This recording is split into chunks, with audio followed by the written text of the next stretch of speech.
Hey, welcome back to our podcast. Today we're going to be talking about overcoming sales barriers and discovering what's holding you back. In today's competitive sales landscape, it's crucial to identify and overcome potential barriers that hinder our success. In this presentation, Greg and I are going to explore practical strategies and techniques to help you achieve your sales goals. So if you're interested in knowing how to overcome the different sales barriers that crop up in your sales career, then this is the place for you. So stay tuned.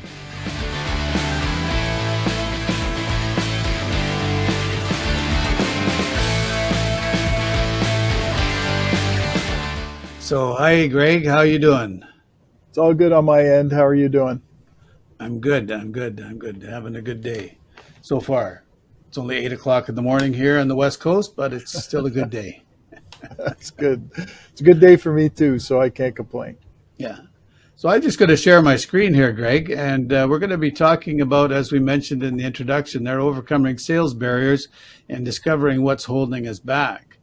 So, what's your thoughts on how critical this is for different salespeople or different people when let's talk about salespeople. Let's talk about realtors. Let's talk about new salespeople. How important is understanding these concepts going to be for them? Yeah. Well, it's critical in their success as a salesperson for real estate. Whatever thing you sell in life, it's critical. It's the difference between living and dying. That's just the only way I can put it, my friend. Living and dying. So you're saying it's pretty critical then. I'm thinking that's fairly significant then. Yeah, it's fairly significant. Okay. Well, fairly might not be even an adequate word then. It's significant. Yeah, I hate to be fatalistic like that, but it's the truth. If you don't know how to overcome the barriers you're faced with, and you can't discover really what's holding you back in trying to accomplish your sales goals, you got a big problem. You got a big problem, my friend. So where do we start? Well, often in a lot of the sessions, the mentoring sessions that I do, like the slide says here, we assess strengths and weaknesses, and it's a hard thing for you. See, there's a lot of ego with salespeople, and sometimes they don't like to look within. I was like that. I'm going to be honest with you. Back in the day, years ago, when I was selling vacuums and fruit door to door and luggage and things like that, who wants to admit that they have any weaknesses? It's all strengths. But you have to look very, very hard at who you are, the strengths you have and the weaknesses, and you have to analyze your sales performance. You have to analyze what it is you're doing successfully and what it is you're not doing. Self-reflection is key to this, and that's how you identify the problem areas. I remember in building our business when my partner and I would go through things, one of the things that we spent a lot of time on was doing a SWOT analysis, what they call the SWOT analysis, SWOT. Yep. And the SWOT analysis, you're looking at your strengths, your weaknesses, your opportunities, and your threats. And I think it's a good thing to actually define what each one of those things is. So a strength, might seem obvious, but it can also be like we think, okay, a strength can be something that we're good at. It can be something that we enjoy doing, but a strength can also be your position in the marketplace, right? Mm-hmm. Like it can also be your market share, so what are your strengths? Strengths aren't just what you do well, but it's different things that are impacting your overall position. Have you ever heard those kinds of concepts or? Yeah, I have actually. I think it's a very smart way of looking at it because you have to be able, there's individual strengths and weaknesses, and then you've got a team, right? And each of those people have strengths and weaknesses, but as a team they have their own, and then that team affects the company, right? Yeah. So you have to be able to align everything, and hence that's why the leaders get the big bucks, right? Yeah. I remember when we were doing the one thing that I had a problem with was, or the concept I had an issue with sometimes was thinking of what was a threat, and a threat to our business is something that's going to take you out. That was basically what our consultant told us was, a threat is something that's going to take you out of the business. And so it's important to go into it with an open mind and recognize that, not, write them down, but be aware of what everything is. So, Yeah. and then the second point here is analyzing your sales performance. And it says examine your sales activities and outcomes to identify patterns and common obstacles. And how would a person go about doing that? Well, if it's not getting measured, it's you're not paying attention to it. So you have to be able to measure your performance and what is affecting you. So you look at it in a very logical way.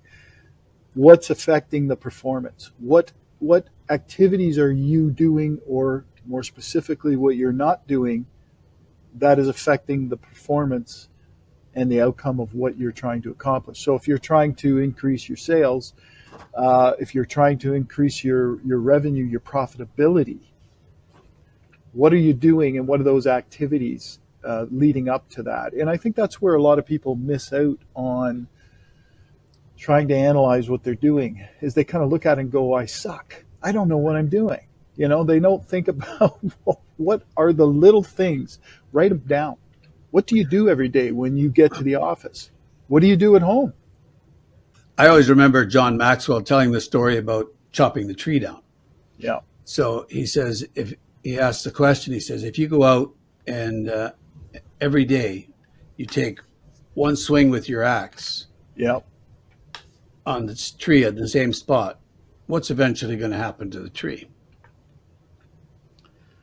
It's going to fall down. It's going to fall down, right? Yeah. But in between taking that one swing, you still have to sharpen your blade. You still have to sharpen the axe, right? Which we'll get into a little bit later. But I think the idea is that and you mentioned it, is what are the activities that you're doing? What are the activities that you have to do every day that need to get done in order to accomplish the tree falling down? To chop the tree down, you need every day. You need to swing that axe and chop. Consistency, and Consistency. Yeah. I think what happens is people look at it and they go, they miss little tiny micro activities that they do that make a difference, because it's all these little steps in between that get you to your goal. And I think that's imperative that you look at even the smallest activities and what you're doing. What consistently are you able to do? Yeah, in real estate, we have an activity tracker, and some people call it a success tracker, whatever. But it's got a list of about 20, 30, 40 activities, and some of the activities are more, like they're going to result in, if you do more of them, you're going to make more money, you're going to close more sales. But there's the little ones, like just meeting people, just calling people, that starts with just that. So you have to make, like, and then understanding how those relate to the end result. So if I make 5 calls, I should get one referral. If I get 3 referrals, I should get one appointment. I should get one appointment to make one presentation. If I get 4 presentations, I should get at least one of them. Now, but the idea is to understand what it is you're doing, and to then look at what your results are, and to be able to measure them and analyze them and say, okay, then your business becomes predictable. So if I know that for every 20 calls, ultimately I'm going to get one listing, I could say, okay, if I want to get, if I would then, and one listing is worth X number of dollars in real estate commissions, and my ratio of selling, like what percentage of my listings sell, I can do the calculations, I can do the math, and I can figure out, if I wanted to make $100,000, $200,000, $300,000, how many calls I'm going to have to make. Yeah, and that's what I mean by measuring. And, so how many calls does it take to just get, an answer? How many calls does it take to, get you to this point? And these are really important key moments that you need to do.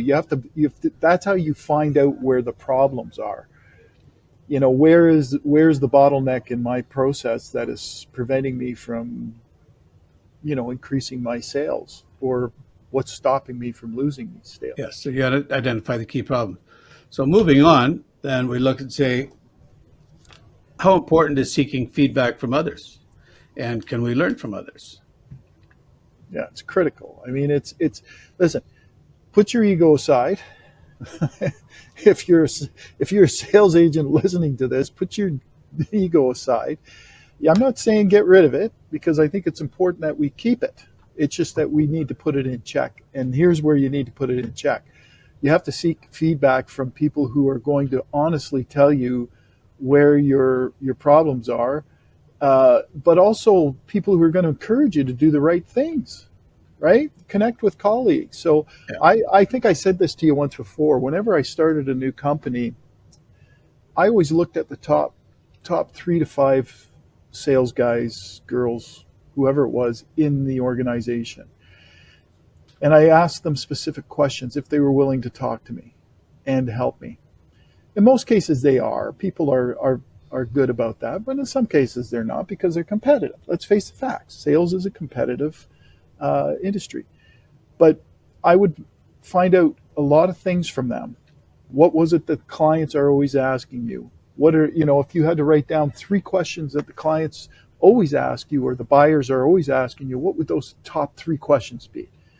What are the top 3 objections? What are the, how do you handle them? These are critical. You got to get feedback from your peers and to find out the mistakes you're making. Yeah, and getting feedback from your clients as well. Yes. Honest feedback. So, I mean, you don't want to call your mother and say, "Mom." No, mom's not a good call. But I used to, in the boat business, for example, when I lost a deal, I would actually reach out. Excuse me. Mom's a good call. Mom's a good call if you're feeling down. Yeah, If you want yeah. to be encouraged. If you want to Yeah, be encouraged. if you want to be encouraged to, mom will never fail you that way. But Yeah, yeah, she's not going to tell you either. yeah, But I would actually reach out to the deals I lost, and I would ask them, hey, listen, I respect that you bought another boat. Obviously, we didn't have what you needed, but was there anything I did wrong? Like, did I upset you? Did this happen? Did that happen? Can you just let me know? And nice. You hope people are pretty honest, but I most times it wasn't that as much as it was I just had them on the wrong item, which told me something. So if they weren't buying it, maybe I wasn't listening well enough. Maybe I wasn't qualifying well enough. You yeah, see what I mean? yeah, So it is important. Mentorship is a good thing, because I mentor a lot of people. So do you, Don, on on what to do next. What's great about mentorship is it saves you a lot of time, because if you've got you know between the two of us, we've got a few decades of experience, and it's Do we what want to four. count them? Do we want to count them? Well, I'd probably think that you wouldn't, but I'm still young enough that I could count them. But Okay, we won't go just there. joking, just kidding. Don's actually younger than I am, but anyway, mentorship. No, it's Mentorship the other way is. around, Greg. It's the other way around. You're younger than I am. Is that it? But I'm old enough to remember when the Toronto Maple Leafs won their last Oh, there Stanley we Cup. go. You got to bring in the hockey thing all the time, and you're a Habs fan. I don't understand how you're even Yeah, proud well, of that. there But you anyway, go. Okay. mentorship.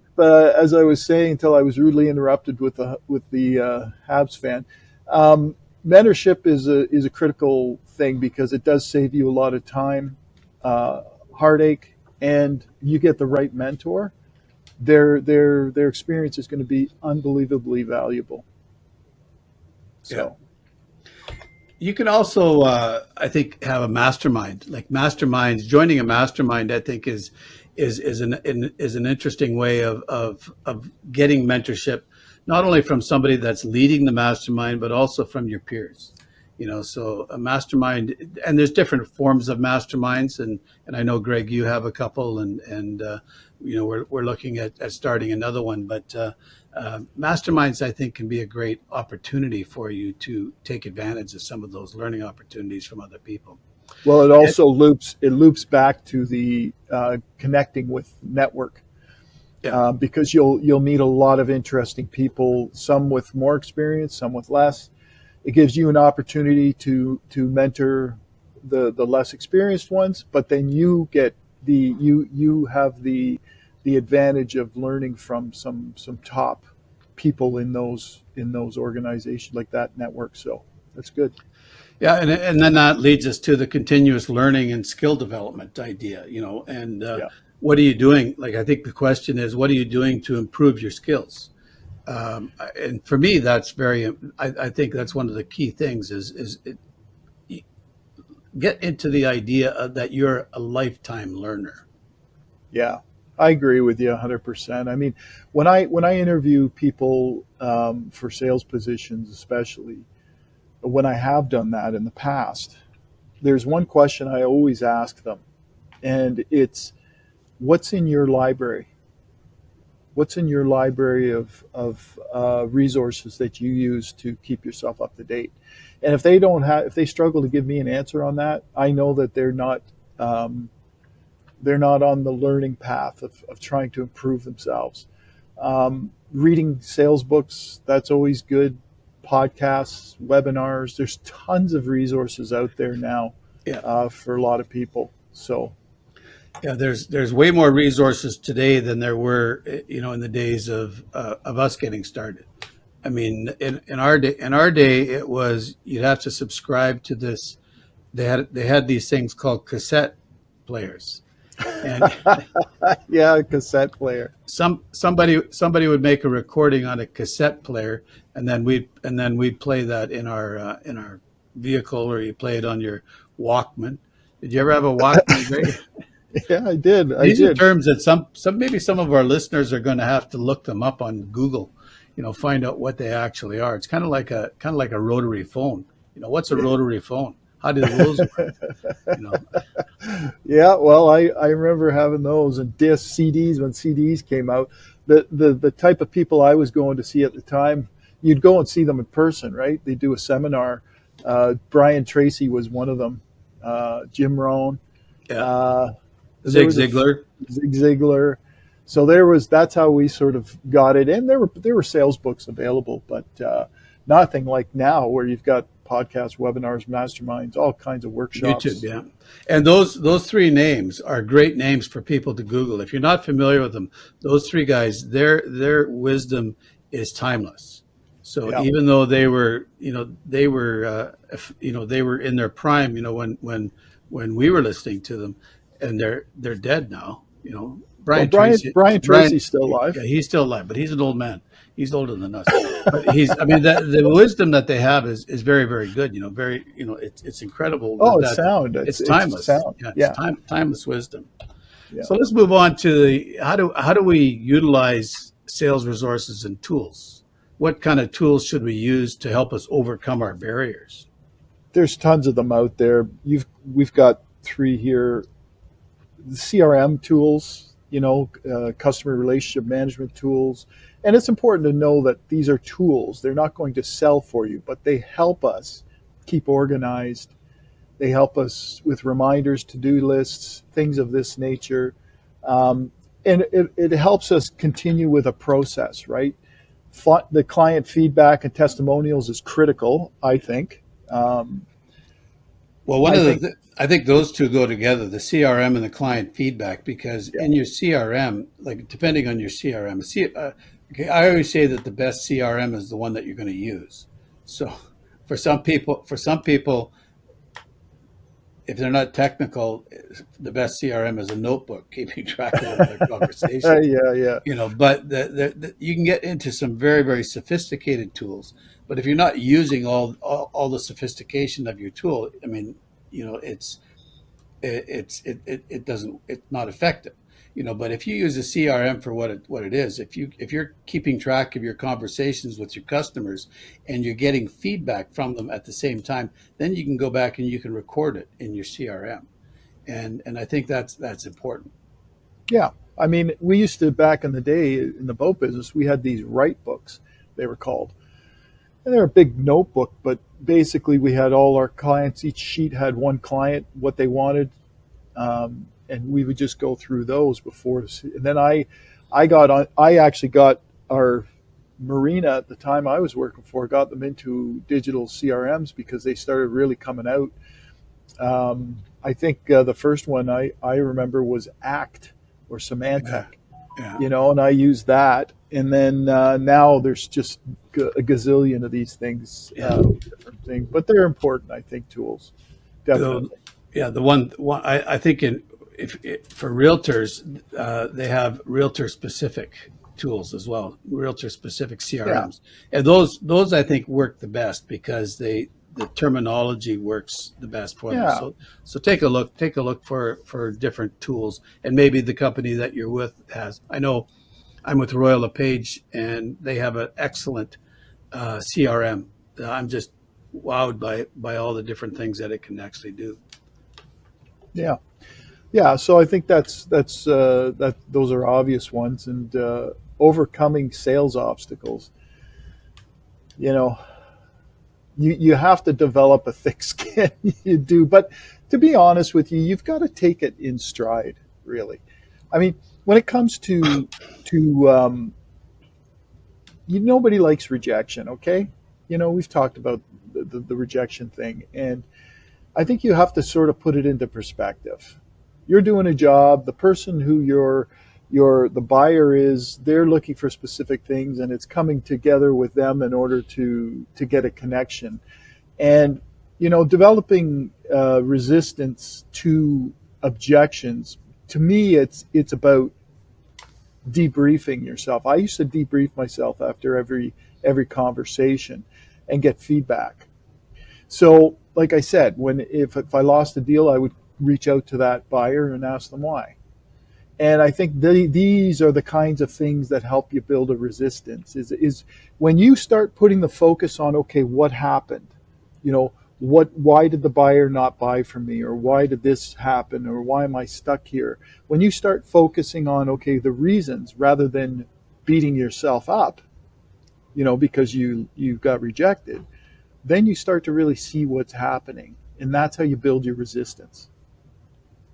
Yeah, and then persistence. You do that with persistence by Yeah. continually going back and not giving up. Yeah.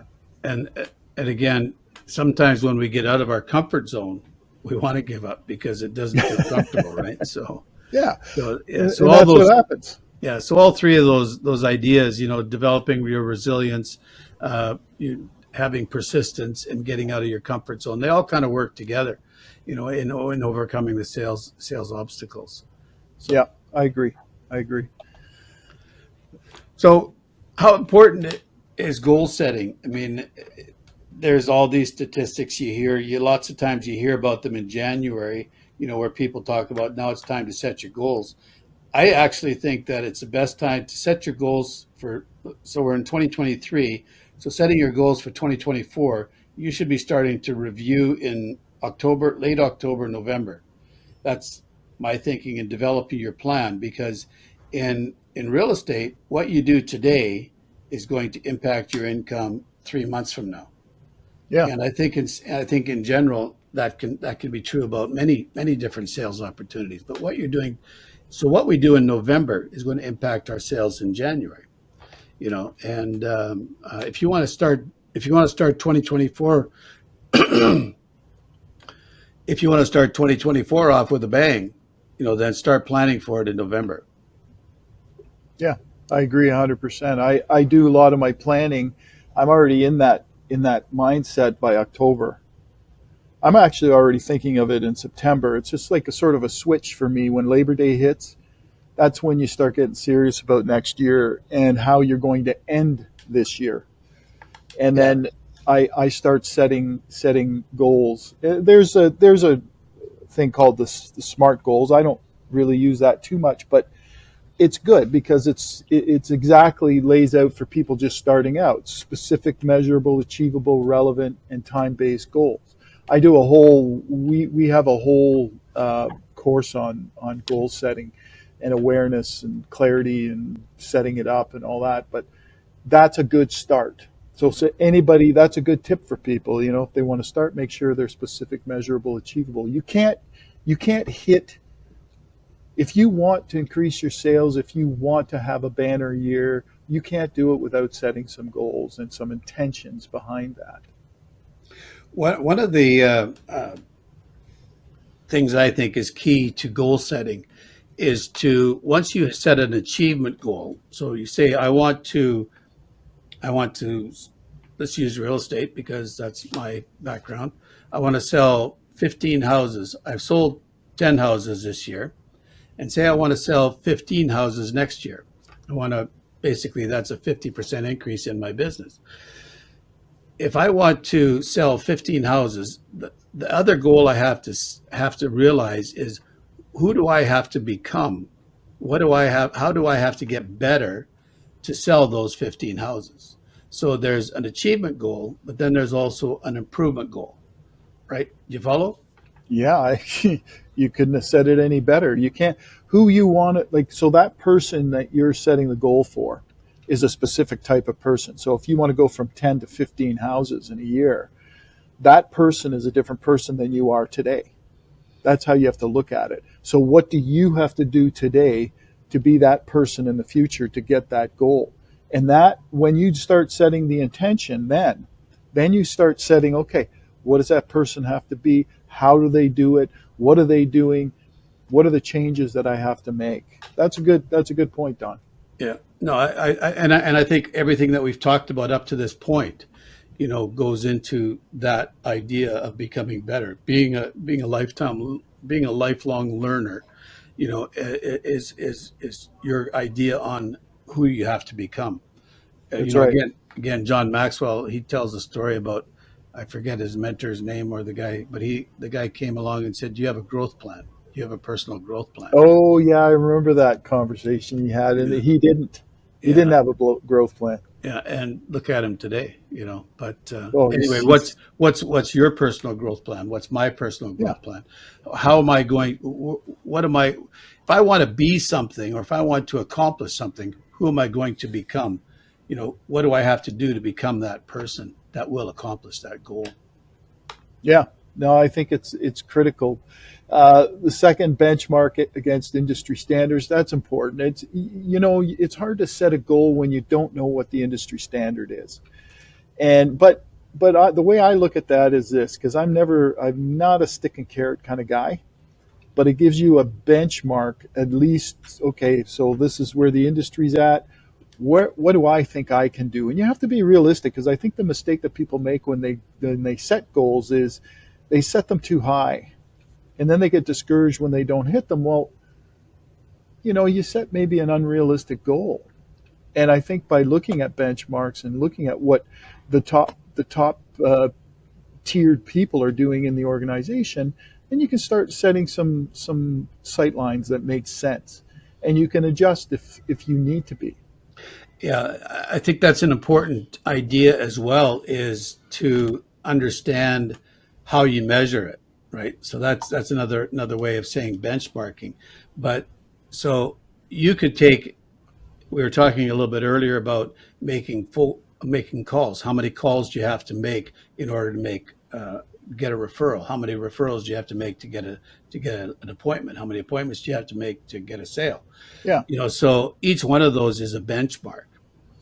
So keeping track of your own results, then benchmarking what your results are compared to the industry is also good. But to recognize that you're an individual, and don't compare yourself to don't compare yourself to somebody that's been in the business 20 years and is doing 60 deals a year. You want to compare yourself. You don't want to compare yourself to anybody. You just want to look, say, okay, what do I have to do to get better? And then you're benchmarking against your own results as well. Let's we've had a good conversation. I hope our listeners have enjoyed it. But in conclusion, Greg, what let's talk a little bit about what it takes to unlock your sales potential. Well, it's like I say with many people when they're trying to do something, anything, you got to take action. And you know what? If you're scared, that's okay. Do it scared. You have to. But reflection and analysis are, I think, very important things to be able to understand yourself, understand the situation, having situational awareness of your situation within the company, strengths, weaknesses, things of this nature. But just being able to identify the problems is really really important. Yeah, be honest with yourself, right? Yeah. Yeah, don't like I know I have some conversations with myself, and I can be the meanest person. That I would never talk to anybody else like I talk to myself sometimes. Well, and that's And the whole thing, right? That's what people say. Is like you wouldn't talk to somebody else like that. Why would you talk to yourself like that? yeah, so I think that's important for us to, in the reflection and analysis stage, is to be fair. Be fair to yourself and be honest with yourself, but don't be cruel. Yeah, Be kind. yeah, yeah. And learning and growing. I think it's a consistent. I think it's a consistent thing that we need to do. We need to consistently always look at what's happening in the industry. I always look. I always see out there what's going on in the sales, field, or in the professional development or personal development areas. What's going on? What are the things that people are teaching, and how can I best serve? Not that I agree with everything. I don't just blindly go, hey, everybody's going this way, so let's go that way. No, I look at it and I go, well, how does that relate to me? How does it affect my goals, my situation? How is it going to serve me best? That's how I learn. Yeah. Well, it's been a great conversation today, Greg. I hope our Yeah. listeners have learned some stuff, and we have different resources that are available. If you're a new realtor and you're looking for a sheet that you can keep track of your activities, then get in touch with me. If you're looking to Greg, then he has lots of resources for different business builder societies and mentorship opportunities. So feel free to get in touch with him as well. So thanks again, Greg, and Thanks, Don. we'll see you next time. Appreciate it. We'll see you. Bye for now.